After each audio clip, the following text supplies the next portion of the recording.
Oof, what's this one about? Sometimes you just have to get into bed with your guests.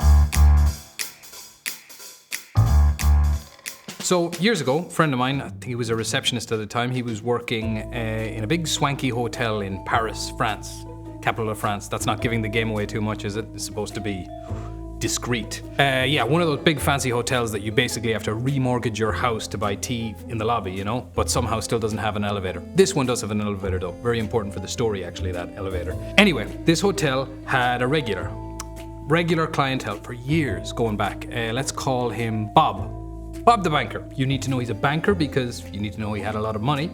And we're going to call him Bob because you need to not know his name. He had been going there for years, had a regular suite and everything that he went to with his wife. They used to go there after dates in the early days of their marriage.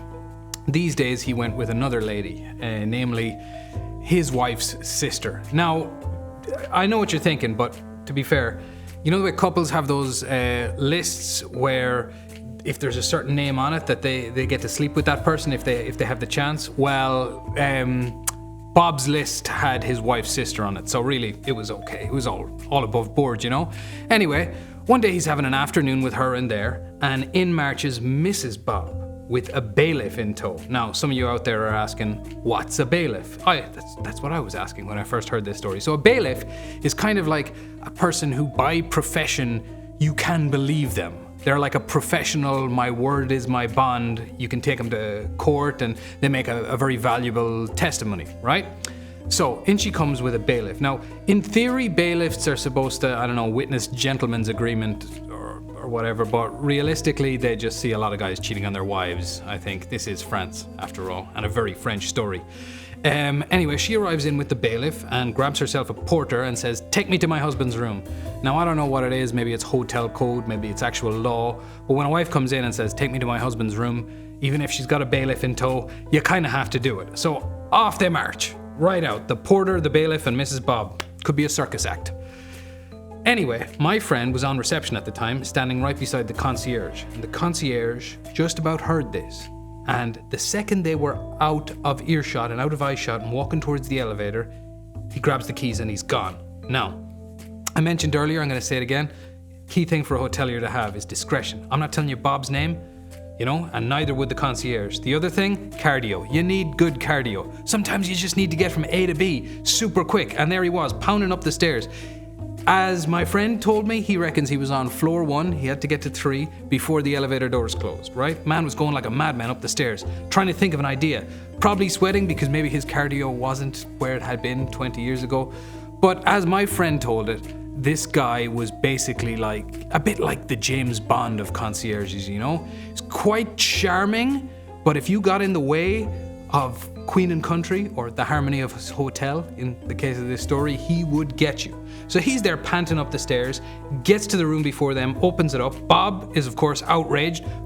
Guy doesn't have time for this. He just grabs Bob and turfs him into the adjoining room, right? Slams the door. Bob, he's mad as hell, He's not used to being turfed out by the concierge. Starts pounding on the door. And then the concierge, without a second to think, he uses his loud whisper. Now, loud whisper is very important in the hospitality industry. They usually teach it to you right after you learn silver service. But normally it's used for porters or waiters or something. You might say, "He's allergic," or "Your fly is down." On this occasion, what he did was lean super close to the adjoining door and said, "Your wife." And it's a good thing he used the loud whisper, because Bob understood and the wife in the hallway did not hear.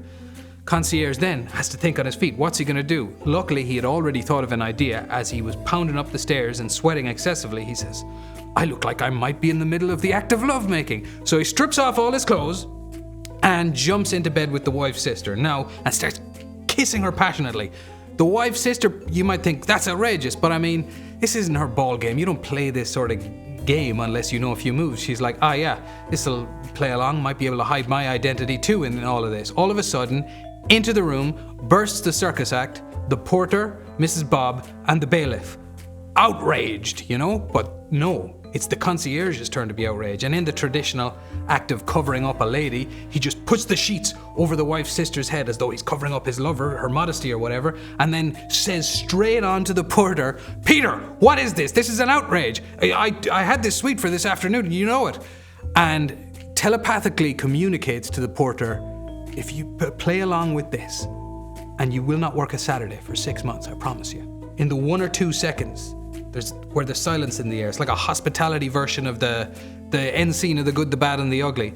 And then Peter goes, "You're right, Mr. Concierge. I didn't know. I apologize profusely. It won't happen again."